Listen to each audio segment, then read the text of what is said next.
Hi, it's Sarah with House Copper, and just like a tutorial I did a few weeks ago, I'm gonna do another one today that is basically like the type of hammers that you might want to have in your shop if you're just getting started, or if you're trying to build and you don't know what you all need to keep you kind of active so you're not always looking for a different hammer.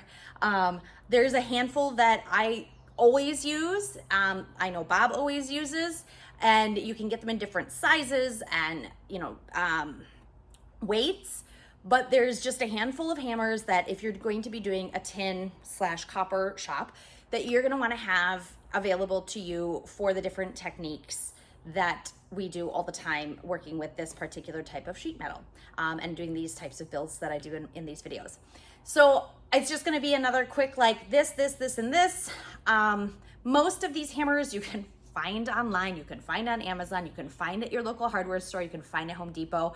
The only ones that I kind of usually have to search for a little bit are the Rawhide hammers.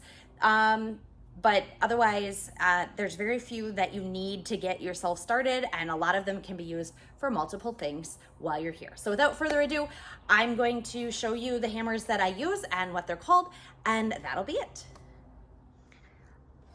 All right, so first of all, I'm going to show you, this is a Rawhide mallet. They come in many sizes. They do get worn down with time, but what I love about these is that they don't scratch your sheet metal, especially copper, and tin as well, but they don't scratch your sheet metal, but they have some nice hardness to them. So Rawhide hammers are a must in various sizes.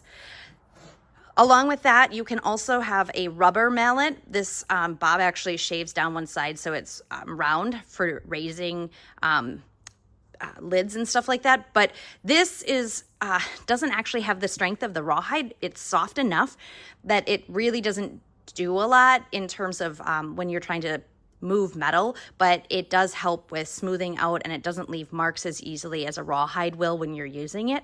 But it's just nice to have. I actually don't use it as much, but when I need it, I'm glad I have it. Alongside that is a wood mallet. This works about the same as a Rawhide. If you have wood mallets, you can use them. You have to be careful that the burrs here don't scratch your metal. Rawhide hammers do not get the burrs, the hard burrs that a wood mallet will get. So that's something to be cognizant of when you are when you're looking at which mallets to have on hand. The other one that's everybody kind of always has around, but it bears mentioning because I use it all the time, which is a ball peen hammer. Different weights, different sizes, different facing here. I use this side very rarely. I use this side a lot for doing different riveting and things like that. I don't use it on the metal usually, unless I'm doing tin plate. But even then, I prefer, to be careful of scratches because these will scratch. Along that line is something a little bit heftier, like a ball peen. It's a much heavier one, but you do need one nice solid heavy hammer for doing either thicker metal, sheet metal work. But if you're like trying to just set up like your basic 6, having a heavier, 2-pound, 3-pound hammer is nice to have for moving metal. And then the last one, which is my favorite, is a setting down hammer. So setting down hammer, I've done videos on these in the past, just on the setting down hammer. So the setting down hammer looks like this. You very rarely will use this side, but you can. But what you're looking for is this triangle here, and then the face here, actually, if you can see, it's like at a 45-degree angle. That's what you're looking for. That's what makes it a setting down hammer. And this is used to set down crimp seams, usually along bases. But this one, these are like the best, and they're a little bit harder to find. So I'll see if I can find some links where they have access to them and put it below. But there you have it.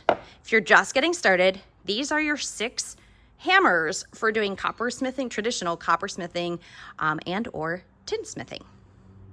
Okay, so you have now seen all of the hammers that I consider kind of the basics. I have tons others, but I use them so rarely that it's kind of like you don't need them to do this job.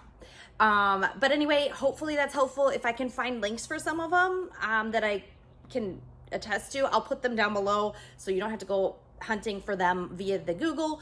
But otherwise, thank you so much for watching. Hopefully it was helpful. Don't forget to find me on Facebook and Instagram under House Copper, or subscribe to these videos. I usually do 2 a month, so it's not like they flood your inbox. Pick up Copper, Iron, and Clay, my book, wherever books are sold. And otherwise, I will see you next time.